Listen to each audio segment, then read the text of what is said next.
the most notorious moonshiner in American history, operating in defiance of the law for over 40 years. This is the true story of the king of the moonshiners, Percy Flowers.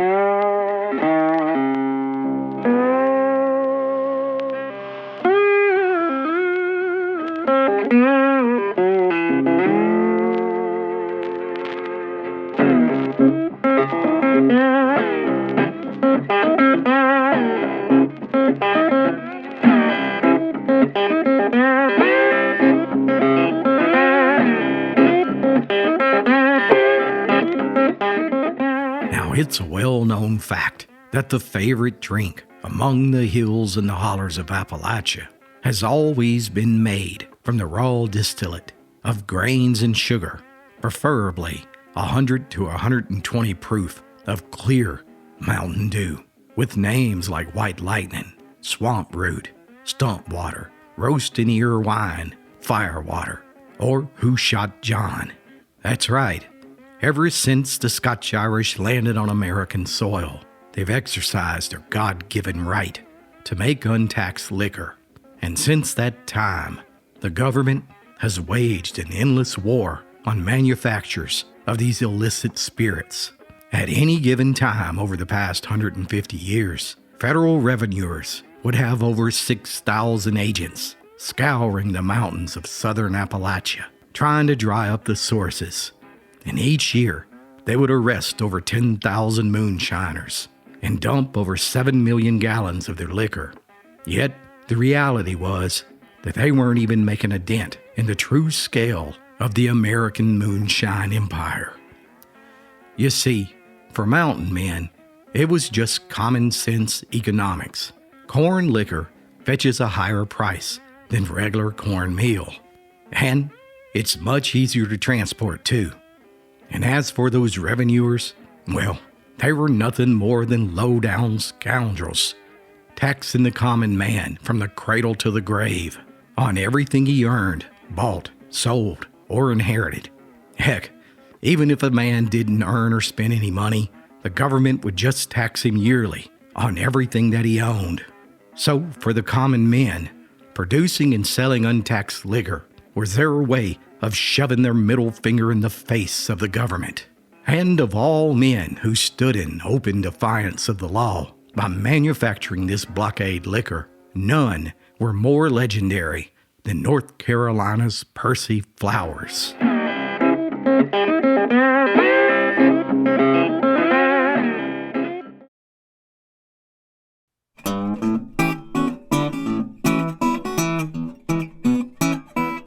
Percy was born in North Carolina in 1903, one of 9 children. His childhood was typical of the rural southern United States, where farming and moonshine went hand in hand.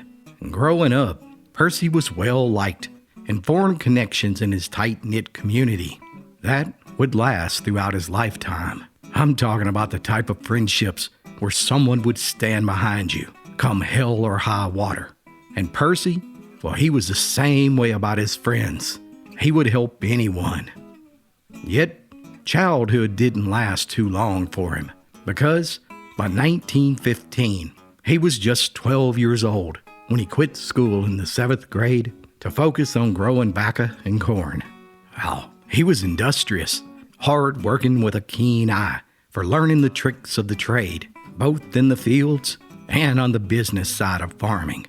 Remarkably, by the time he was 16, young Percy had moved out of his parents' house and struck out on his own, purchasing his own acreage during the 1920s and 30s to build what would one day become an empire of over 5,000 acres.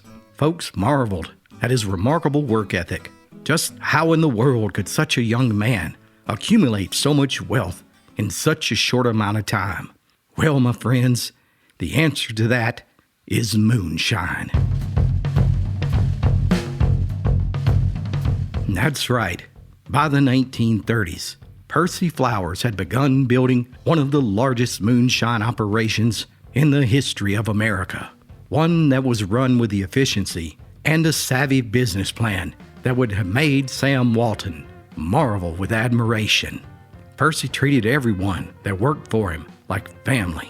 In fact, even his brothers worked in his operation. Locals boasted that working for Percy Flowers provided better benefits than a government job with a pension plan. Percy secretly recruited master distillers from the heart of the Smoky Mountains, who brought with them their family recipes to his farm, where he provided them with the finest giant copper kettles and equipment, along with an endless amount of fresh corn from his farm. And they began pumping out hundreds of thousands of gallons of moonshine. And the operation didn't stop there.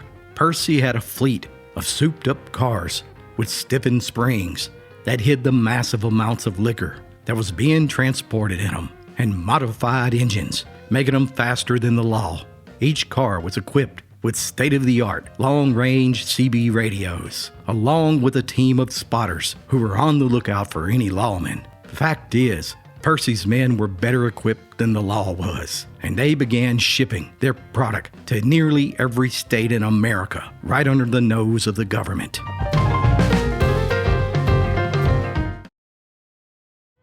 Hey guys, JD Phillips here from the Appalachian Storyteller, and I hope you're enjoying this true story of Percy Flowers, the king of the moonshiners.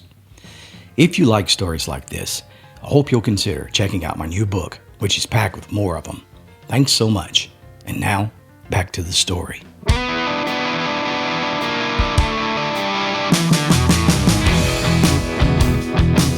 But by 1936, even Uncle Sam began to question just how in the world Percy Flowers had built this incredible farming empire by selling corn. You see, even they knew it fetched a much better price in its liquid form. So they sent a revenuer to do some sniffing around that Flowers farm.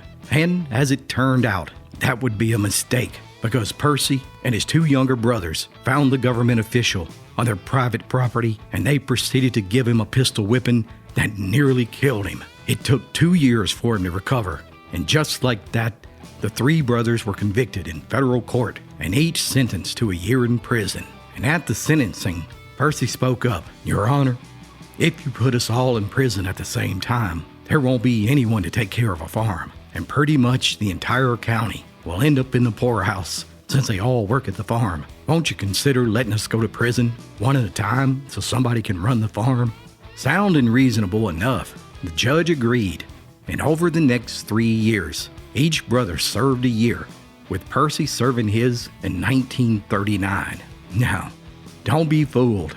This arrest would only turn out to be a minor speed bump in the life and career of Percy Flowers, because when he was released, he vowed that the law would never catch him again, and what happens next would crown Percy Flowers as the undisputed king of the moonshiners.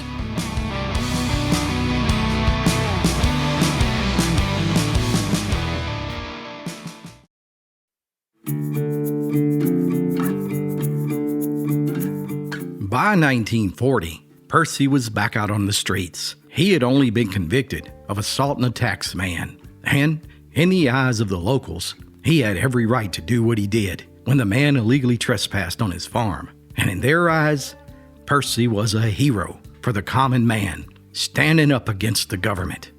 Indeed, he was generous too. He donated untold sums of money to his community, helping families feed their children, paying their medical bills, providing housing, and donating large sums of money to churches. He also ran a store and a tavern. By all means, he was a pillar of his Baptist church and community. Ask any man or woman about Percy Flowers, and they would tell you there was never a better man who lived. Meanwhile, Percy had a network of loyal men working his entire operation for him. Men that would defend Mr. Flowers to their death. Experts in every aspect of the trade. Accountants that created a bogus paper trail that baffled the IRS. The best farmers in North Carolina producing the finest corn as raw materials. a team of the best distillers in America, surveillance men to guard the stills that were hidden in tobacco sheds and corn cribs, a nationwide transportation team, local politicians, business leaders, and churches were all on the side of Percy Flowers. Heck, if one of Percy's men was convicted of any crime, Percy would pay all the man's bills and take care of his family until he was released from prison. He was completely untouchable.